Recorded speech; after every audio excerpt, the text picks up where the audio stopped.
This is the neat fold for terry squares and flat nappies.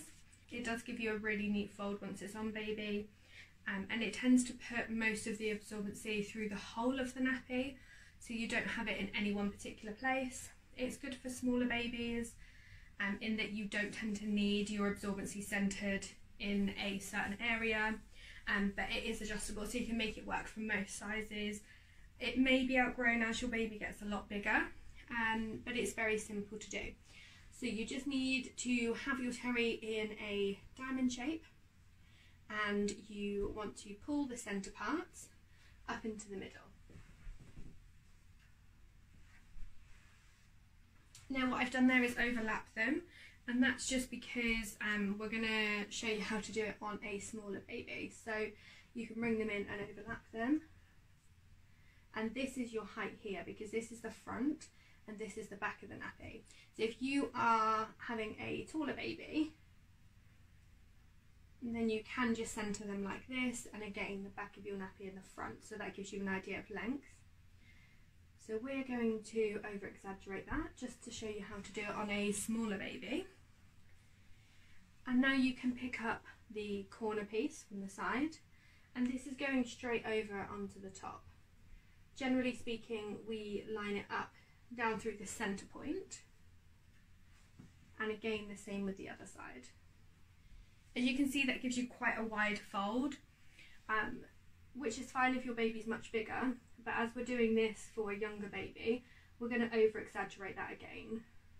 So we're going to bring it right the way over, and right the way over there. And as you can see, this gives you absorbency in every area of the nappy. If you do have a particularly heavy front wetter, then it might not be ideal for you, but as we're showing you this for a smaller baby, then you're not really going to have too many issues with it, just because you don't, like I said, you don't tend to need your absorbency in one particular area with a smaller baby. So this is literally the whole fold done, nothing too complicated, and you can see it looks nice and neat. So once you have this, you can bring this part up between the legs. What I would suggest doing is folding as you go. So what I do is I bring the sides in and pinch and pull it up. The other option is to pull it up and then tuck in as it's on baby. I tend to find that a little bit more difficult, tucking in after it's on baby, so it's just my preference to do it as you go.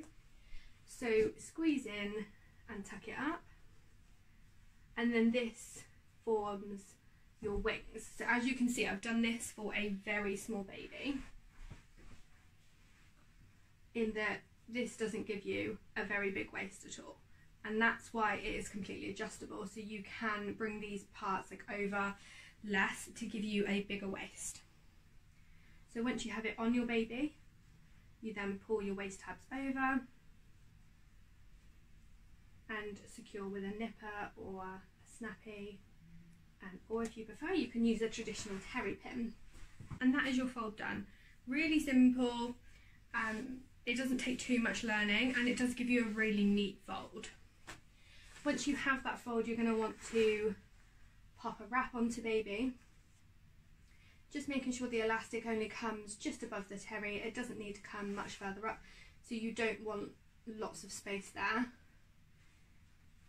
And then bringing around the legs and securing at the waist.